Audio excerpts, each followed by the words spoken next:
You will hear a telephone conversation between a student and someone who works at the university. You have 30 seconds to look at questions 1 to 4.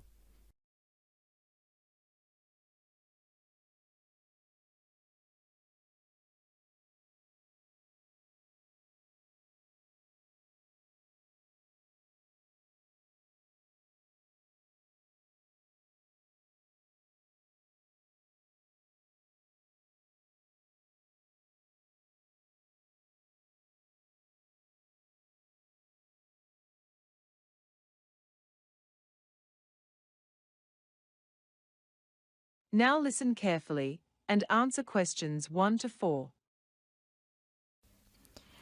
You're through to Victoria University IT department. How may I help you? Yes, I've been locked out of my email account. Can you help? Are you a student or an employee? Both. I work at the University Union. In the cafe? All right. Which email account is giving you trouble? Is it your personal account? Actually, it's for a society. A society? Right. Which society is it then? It's the rugby club. I'm the vice president. That's good, because I can only give information on the account to one of the officers of the society. Let me see. Could you confirm your name? Rakesh Singh. How do you spell that? Rakesh. I mean the last name. Is it just Sing, as in sing a song of sixpence? No, it's Singh with an H on the end. Oh, right. That's what I thought. They have your name spelled incorrectly in the system. Oh dear. Will that be a problem? I can fix it. What exactly was the trouble you were having with the rugby club email account?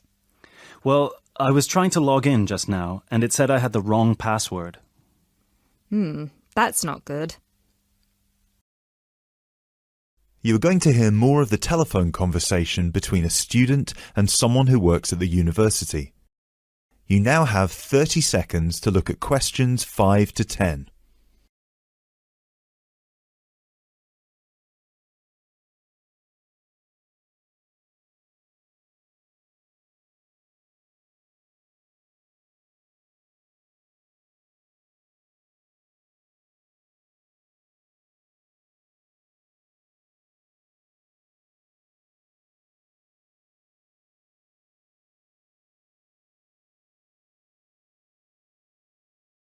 Now listen carefully and answer questions 5 to 10. What password were you using? Offside, with an exclamation mark at the end. Offside starting with an O?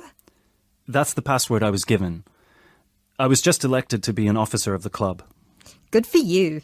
Unfortunately, that's not the password we have in the system. It's offside with an exclamation mark at the end, but it starts with a naught instead of an O. A naught? A 0? Oh, okay. Yeah, I can see that it could be an O or a 0. Don't worry. It happens all the time. We can reset your password now. Great. Can we make it tackle? I see what you did there. Tackle is a great starting point, but you're forgetting the university policy on passwords. To be secure, a password must include at least one number and at least one special symbol, such as a question mark or a $sign. Okay. What if we make it tackle, but with an asterisk instead of a K, and a 1 instead of the L? Right. So the new password is TAC asterisk 1E. Will that do? It's all changed in our system. You'll want to make sure to write it down. I'm making a note of it now. By the way, would you be the ones to help if we were having trouble with the club's website? That's right. What's the issue with the website? Well, it's not a problem exactly. We've got some photos from some of our matches and a few clips that we filmed. Is it possible to put these on the website? Of course. That's a great way to show what the club has been up to. How long are these films? They're not films, just some short videos from practice and some key moments from our matches. I think the longest video is maybe 3 minutes, a bit less than that. You'll want to compress the videos before posting, as there are size limits. The university will not allow videos that are more than 50 megabytes on our website. 50 megabytes? That's not very much. It doesn't sound like a lot, but you shouldn't have a problem with a video that's 3 minutes or less. I'd say that you could probably even shoot the video in high definition, and once it's compressed, it should fit within the size limits. I suppose you follow international rugby. Doesn't everyone? Who do you support? Fiji. I think we might have a chance in the next World Cup. How about you? England, of course. That is the end of part 1. You now have half a minute to check your answers to part 1.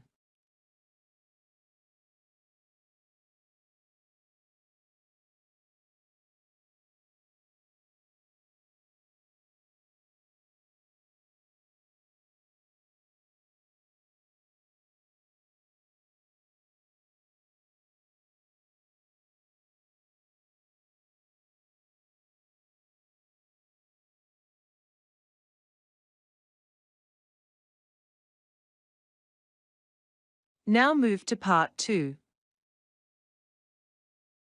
Part 2. You will hear part of a welcome speech introducing international students to the town where they have just arrived. First, you have some time to look at questions 11 to 15.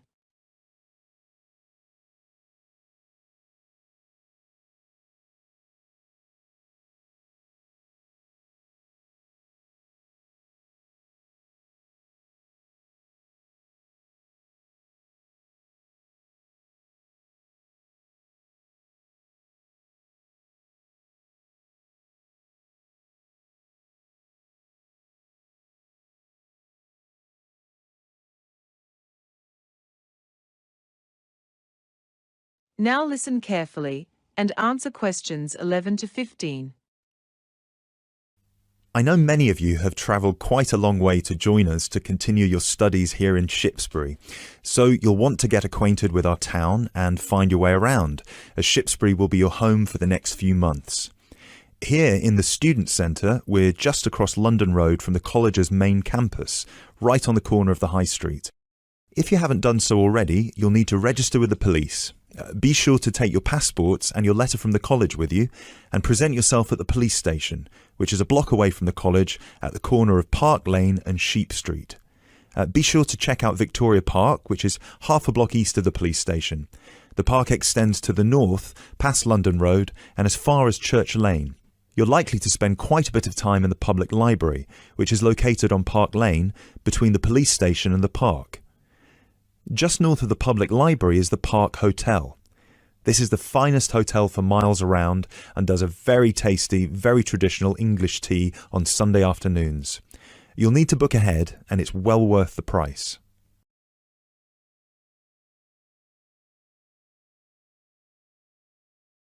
You are going to hear more of the welcome speech introducing international students to the town where they have just arrived. You have some time to look at questions 16 to 20.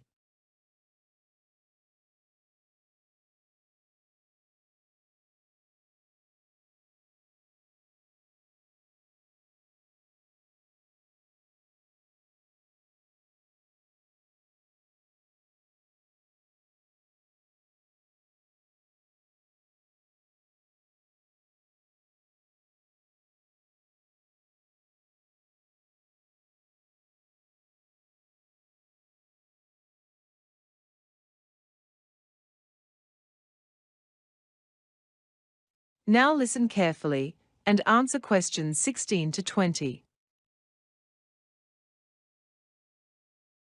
Straight across from the library, you'll find the town hall. There's a lovely atrium there, and the cafe serves some very tasty soups and sandwiches. Well worth checking out. The town hall was rebuilt in the 1960s, in the same style as the supermarket, which is just beside the police station in Park Lane. That part of Shipsbury was hit by a bomb during the Second World War, so some rebuilding was necessary. You'll find, though, that the rest of the town centre retains its charming, historic character, including the post office, which is opposite the Park Hotel. Coming down Sheep Street, you'll find St Mary's Church at the corner of Church Lane. The church is across the road from the primary school, which is between Sheep Street and the park. On the last Sunday of the month, you can climb the church tower, which gives a lovely view of the river a block away. On your way back to the student centre, come along Church Lane. At the intersection with the High Street, you'll find Wok and Roll, our most popular Chinese takeaway, and with good reason. The food is delicious and the prices are terribly affordable. Be sure to place your orders before 7 p.m. on a Saturday night, or you'll be out of luck. That is the end of part 2. You now have half a minute to check your answers to part 2.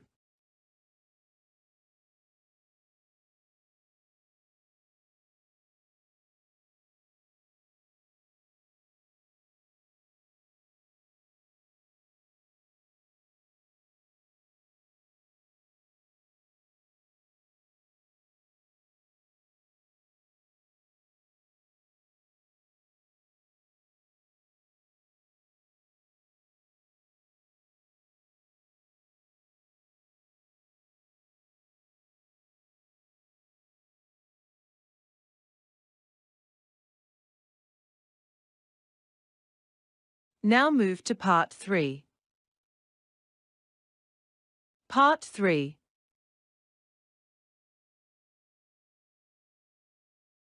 You will hear two students discussing their ecology reports. First, you have some time to look at questions 21 to 24.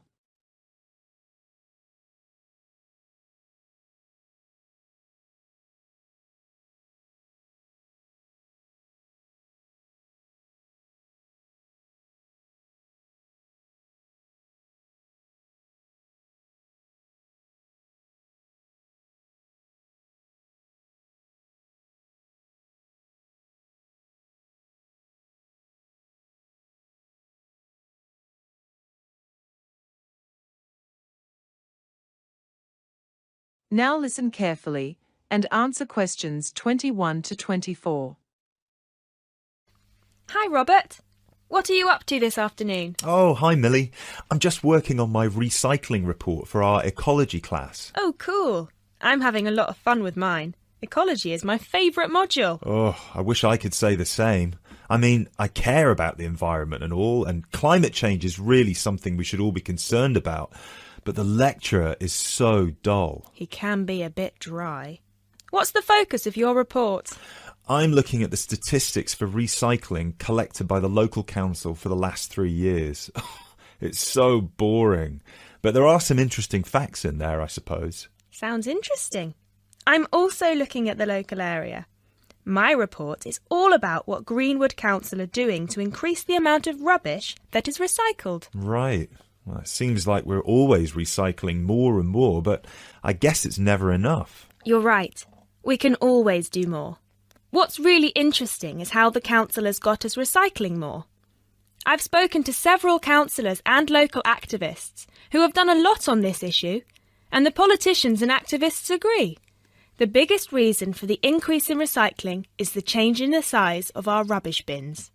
You remember, last year, everyone was complaining when we got new rubbish bins, and they were almost half the size of the old ones. And they reduced the rubbish collection to once a fortnight. Yes, but the recycling bins were still the big old size, and they kept collecting the recycling once a week. This made it easier to recycle and, more importantly, it forced people to recycle more. There simply wasn't enough room in their bin for all that rubbish. Anything that could be recycled needs to go into the recycling bin now, so we're all recycling more. That's one way to get a result. Before you hear the rest of the recording, you have some time to look at questions 25 to 30.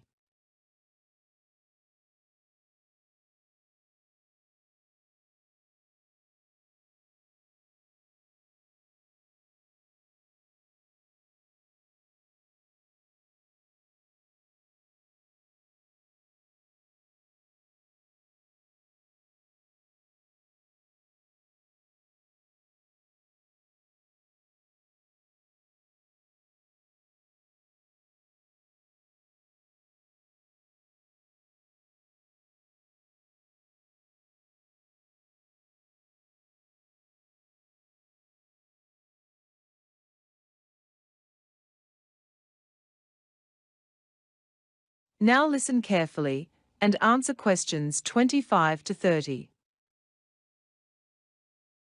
So, tell me about your research. What have you found out about how much we're recycling here in Greenwood?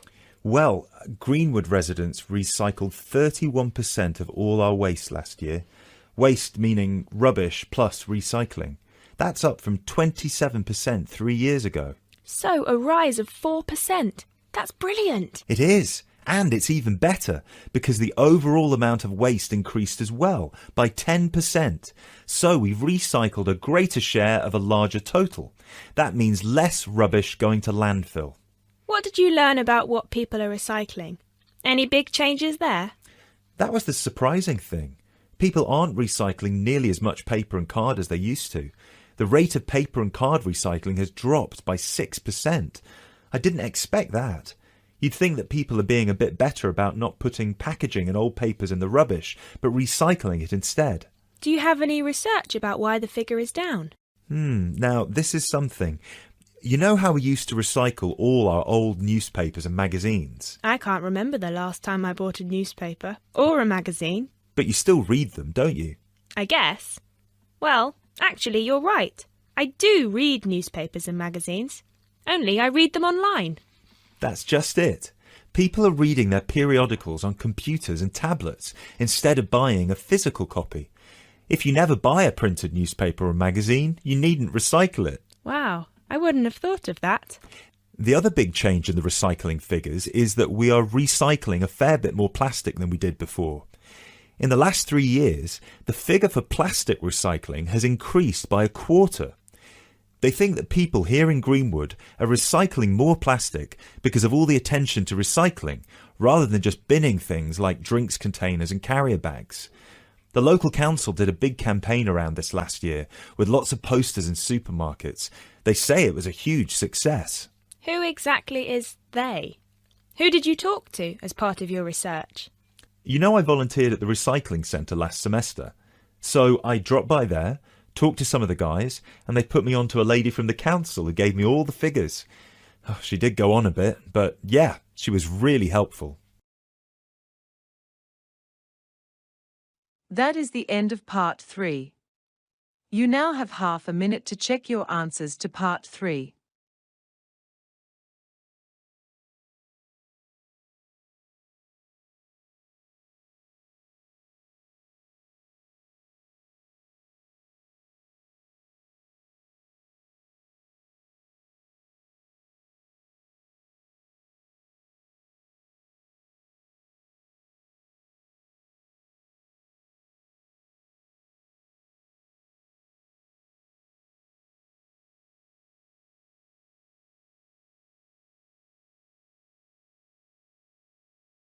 Now move to part 4. Part 4. You will hear a lecture about mouse behavior in exercise wheels. First, you have some time to look at questions 31 to 40.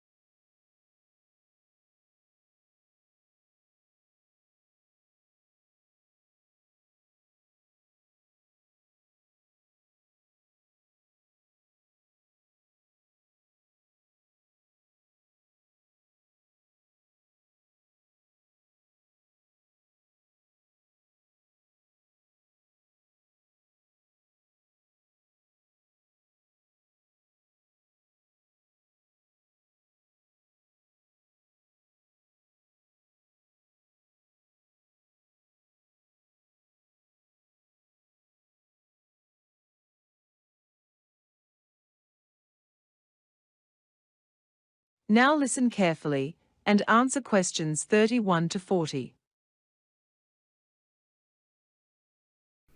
Today we're going to consider the results of a recent experiment into the behaviour of wild mice. Now, if you've ever kept a mouse, or a hamster or guinea pig as a pet, you probably kept it in a cage with a water bottle, a food dish and an exercise wheel. Small pets like mice will spend a lot of time running inside the exercise wheel, making it spin round and round. And if you've ever seen a pet mouse running in an exercise wheel, you've no doubt seen them smiling and really going for it. You can't help getting the idea that mice enjoy running in exercise wheels. But is this actually the case? And what can science tell us? Traditionally, there were two explanations for why mice in captivity, whether kept as pets or for research, would run in exercise wheels. First, there's the possibility that the mice are running to relieve the stress of being confined. This means that there is a psychological benefit or reward from running in the exercise wheel. The other explanation is that running in the exercise wheel is a stereotyped behaviour, an activity that is repetitive, that is repeated in the same way countless times, without ever achieving any goal. Until recently, the common view among scientists was that all this running in exercise wheels by mice in cages was a stereotyped behaviour. To understand the prevalence of this view, let's consider the three main criteria that define a stereotyped behaviour. The behaviour is observed only in animals in cages, not in the wild.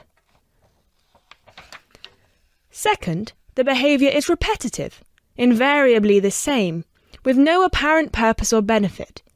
And finally, the behaviour does not depend on external stimuli such as reward, or is only partially dependent on such stimuli. The traditional understanding, then, is that captive mice run on exercise wheels even when there is no external stimulus, because it's a stereotyped behaviour. This would be similar to when people are confined to a small room or prisoners to a cell, and they will pace back and forth for no reason. That pacing is also a stereotyped behaviour. However, this understanding depends on the idea that the mice are running in the wheels because they are confined, and that they wouldn't run in the wheels in other circumstances. A team of Dutch scientists set out to investigate whether this was actually the case by setting up exercise wheels outside. They placed exercise wheels in small boxes so that larger animals could not interfere, and the boxes were placed in two areas that were populated by wild mice and other small animals. An urban area, one of the professor's back gardens, and a rural area, a remote dune that could not be accessed by the public. Cameras recorded all visits to the exercise wheels over a period of 3 years. Most importantly, there was food in the box, but the animals could eat the food whether or not they chose to run in the exercise wheel.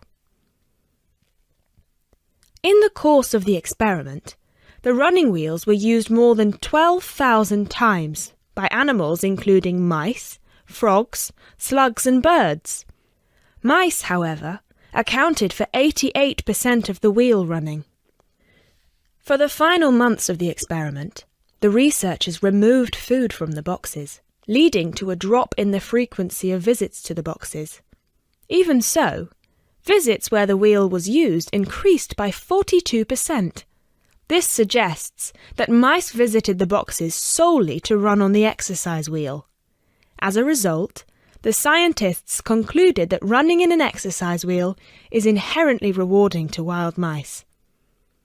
This research has proven that wheel running is not a stereotyped behaviour, as it was observed in wild mice. Effectively, this means that we are left with the first theory of why mice run in wheels. There is a fundamental benefit or goal to the activity. That is, the activity is psychologically rewarding. What's the reward to mice in running in a wheel? The answer is simple. They run because they enjoy it. That is the end of part 4. You now have half a minute to check your answers to part 4.